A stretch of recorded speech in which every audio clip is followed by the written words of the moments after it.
ভারতীয় একাধিক গণমাধ্যমে খবর প্রকাশিত হয়েছে বাংলাদেশি অভিনেতা চঞ্চল চৌধুরী গৃহবন্দী।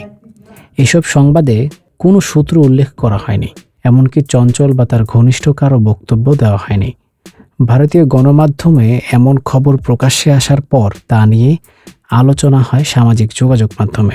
11 ডিসেম্বর সন্ধ্যা থেকেই ভারতের বিভিন্ন গণমাধ্যমের মধ্যে হিন্দুস্তান টাইমস, সংবাদ প্রতিদিন, নিউজ 18 সহ আরও কয়েকটি গণমাধ্যমের অনলাইনে বাংলা সংস্করণে এমন সংবাদ প্রকাশ করা হয়।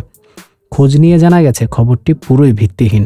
খবরটি নজরে এসেছে চঞ্চল চৌধুরীর ভক্ত ও শুভাকাঙ্ক্ষীদের সবারই।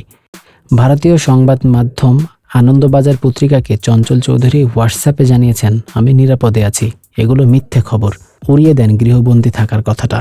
ছাত্র জনতার অভ্যুত্থানে আওয়ামী লীগ সরকারের পতনের পর গত কয়েক মাসে চঞ্চল চৌধুরীকে নতুন কোনো কাজে দেখা যায়নি।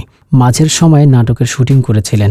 জানা গেছে চঞ্চল চৌধুরী নতুন কোনো কাজ না করলেও সময়টা অন্যভাবে পার করছেন। ঢাকা বিশ্ববিদ্যালয়ের চারুকলা ইনস্টিটিউটের প্রাক্তন এই শিক্ষার্থী এখন ছবি আঁকায় মনোযোগী হয়েছেন। বাসায় যখন থাকেন ছবি আঁকেন, পরিবারের সঙ্গে সময় কাটান। সামগ্রিক বিষয়ে বাংলাদেশের গণমাধ্যমের পক্ষ থেকে আজ বুধবার দুপুরে চঞ্চল চৌধুরীর সঙ্গে একাধিকবার যোগাযোগের চেষ্টা করেও তাকে পাওয়া যায়নি। এমনকি খুদে বার্তা পাঠালেও তার কোনো উত্তর আসেনি।